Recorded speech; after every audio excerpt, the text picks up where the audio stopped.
दोस्तों, जैसा कि आप सभी को पता है कि हाल ही में इंडियन गवर्नमेंट ने सिंगल यूज प्लास्टिक को पर्यावरण के लिए खतरा मानते हुए इस पर बैन लगा दिया है, जिसके बाद भारतीय बाजार में सिंगल यूज प्लास्टिक का इस्तेमाल एक गैर कानूनी काम बन चुका है। पर सवाल ये है कि क्या गवर्नमेंट का ये फैसला सही है?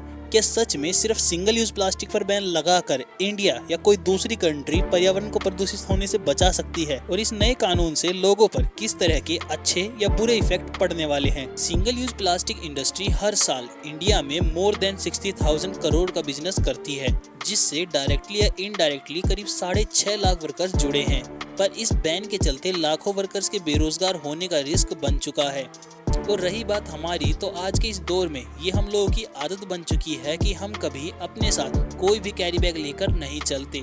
और हाँ, ऐसा नहीं है कि इस हम वाली कैटेगरी में मैं शामिल नहीं हूँ, मैं भी इसी कैटेगरी में आता हूँ, क्योंकि हमें पता है कि कैरी बैग देना तो दुकानदार की जिम्मेदारी है। आखिर हम उससे सामान जो ले रहे हैं, अब सामान चाहे 50 रुपए का हो या 50,000 रुपए का। अब इसी रीजन की वजह से पॉलीथीन की वैल्यू हमारी नजर में 0 है। हम सोचते हैं कि क्या रीयूज करेंगे, कल फिर सामान लेने जाएंगे तो 10 नई पॉलीथीन आ जाएंगी।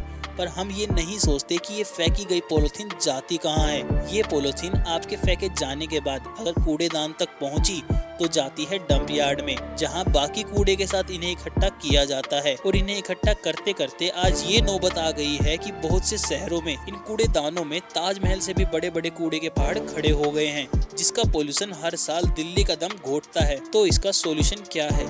सोल्यूशन है एक नई आदत। आप लोगों में बहुत से लोग अगर किसी छोटे मोटे मॉल में शॉपिंग के लिए जाते हैं तो वहाँ पर चाहे आप कितने की भी शॉपिंग करो, आपको कैरी बैग फ्री में नहीं मिलता। वहाँ पर आपसे कैरी बैग के लिए 10 या 12 रुपए मांगे जाते हैं। और हम में से बहुत से मिडिल क्लास लोग वो 10 रुपए बचाने के लिए घर से कैरी बैग लेकर जाते हैं। अब देखिए, किसी और का तो पता नहीं, पर मैं तो 100% लेकर जाता हूँ। और अगर कभी मुझे कैरी बैग लेना भी पड़े तो उस कैरी बैग को मैं तब तक चलाता हूँ जब तक उस कैरी बैग के 10 रुपए का कतरा कतरा वसूल ना हो जाए।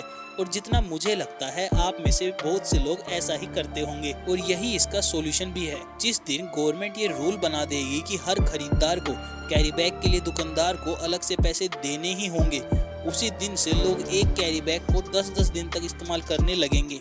और उसी दिन से भारत में पोल्यूशन अपने आप ही कम होने लगेगा। और बहुत सी कंट्रीज ने ये फॉर्मूला अपनाया भी है। उन्होंने अपनी कंट्री में कैरी बैग पर कुछ % टैक्स लगाना चालू कर दिया, जिसके बाद लोगों ने कैरी बैग को रिसाइकल करना ही फायदेमंद समझा। और आज उन कंट्रीज में पोल्यूशन का स्तर सच में घट रहा है। बाकी इसके बाद भी बताने के लिए तो बहुत कुछ है, पर हम कोई नेता थोड़ी हैं जो आप हमें सुनेंगे। इसीलिए इस वीडियो को यहीं पर खत्म करते हैं। बाकी आपको क्या लगता है ये कमेंट कर जरूर बताना। मिलते हैं आपसे अगली वीडियो में। जय हिंद, जय भारत।